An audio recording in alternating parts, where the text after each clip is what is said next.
Oke, assalamualaikum warahmatullahi wabarakatuh. Kembali lagi di Senashare Channel, dimana kita bisa berbagi atau sharing seputar dunia otomotif. Jadi, saya kali ini mau menjawab pertanyaan teman-teman soal perawatan nih kopling hidrolik itu kayak gimana, plusnya apa dan minusnya apa, gitu ya. Oke. Ini langsung aja ya, saya sambil ngerjain juga ini biar cepat. Jadi plusnya kalau kopling hidrolik itu kayak gini. Plusnya ya, ini kan udah ngepos nih, ngepos tuh, ini udah ngepos. Nah, tapi kalau misalkan ditarik langsung, nah ini kenceng. Jadi sebelum ada gejala ininya sealnya jebol tuh ada gejalanya dulu. Berbeda kalau misalkan yang masih pakai kawat, itu pasti langsung putus kan. Kalau di perjalanan itu tahu-tahu putus aja gitu ya, nggak ada gejala, nggak ada apa-apa. Jadi kalau misalkan ceritanya teman-teman lagi touring atau lagi di perjalanan, nah nemu gejala kayak gini, ngempos gini ya, itu nggak perlu khawatir karena masih bisa ngopling kalau ditarik secara cepat gitu ya. Nah ini nahan nih, segini nahan nih, nahan tuh, nahan, masih bisa ngopling ya.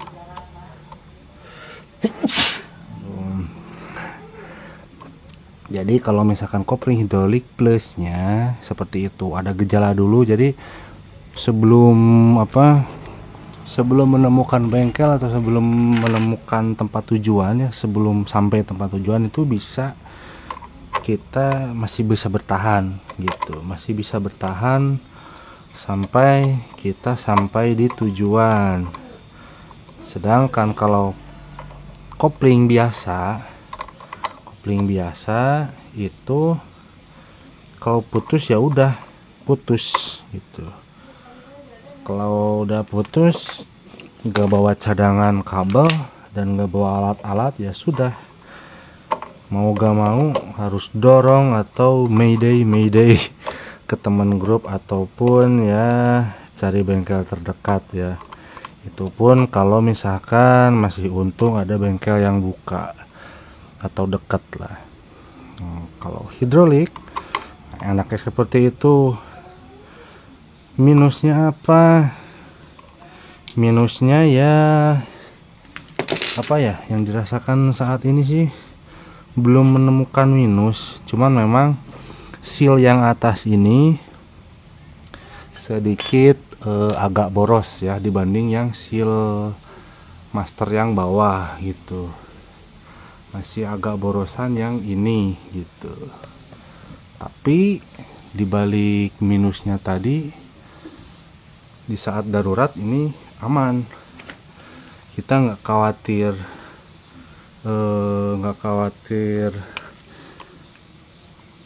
masih bisa bertahan gitu, nggak khawatir harus dorong motor jauh-jauh. Enaknya gitu ya kalau hidrolik. Terus enteng juga ya, enteng maininnya. Sebentar nih sambil dikerjain ya, mau ganti ini. Nah kalau mengerjakan seal yang atas, kita nggak perlu buang angin, nggak perlu ribet, nggak kayak buang angin kalau ganti seal master yang bawah. Kalau yang atas itu langsung ya.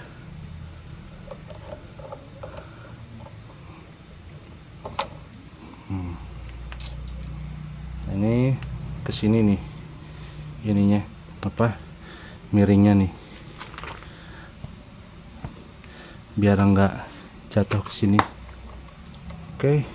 Nah, jadi ini bodi aman, dan ini jangan dulu dibuka biar enggak keluar semua ya, enggak keluar langsung. Nah ini biasanya seal yang ini nih, Oke, nah seal yang ini nih, yang depannya nih, kalau yang ini rata-rata awet, yang depan yang ini. Nah yang belakangnya nih biasanya sudah lembek ya. Kalau udah ada gejala kayak gitu mending langsung aja ganti ya.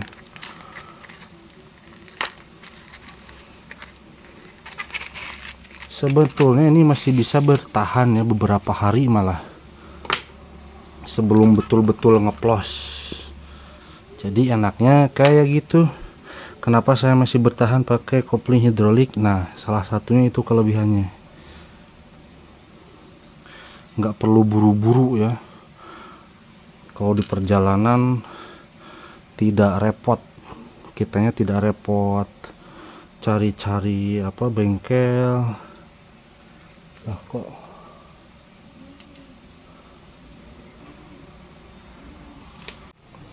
oke, maaf tadi terjeda. Tadi terjeda, ada sedikit kekeliruan tadi ininya nih.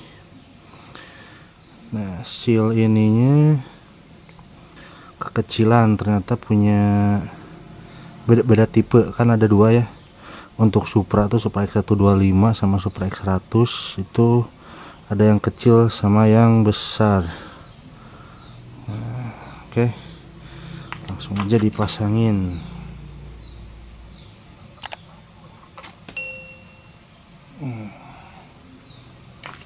Susah nih posisi.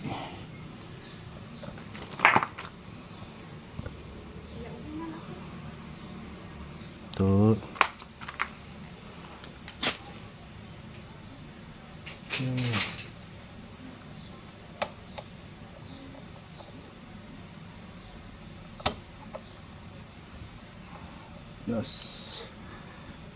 Jos gandos. Nah jadi kurang lebih seperti tadi ya, kekurangan dan kelebihan penggunaan sistem kopling hidrolik. Oke, langsung aja nih dipercepat lah.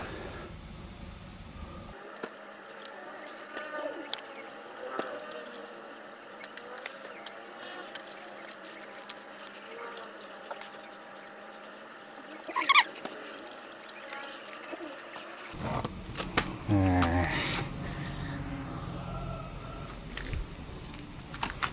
ini udah pada dol karatan. Usahakan kalau mengencangkan ini nih baut tutup ya, tutup minyak remnya ini jangan kencang-kencang. Oke. Dari tinggal isi ya, tinggal ditambahkan. Ini tidak perlu buang angin,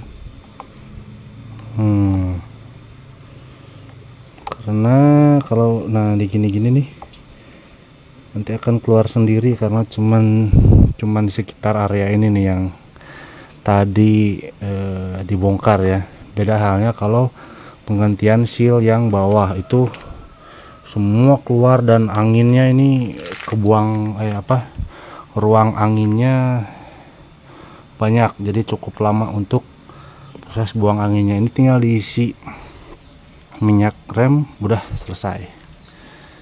Oke, kita skip aja. Oke, pemasangan seal kopling ini udah selesai. Dan satu lagi nih, bagi teman-teman yang masih takut bertanya-tanya ya, itu kan kalau tadi yang atas ya ada gejalanya, yang bawah juga ada.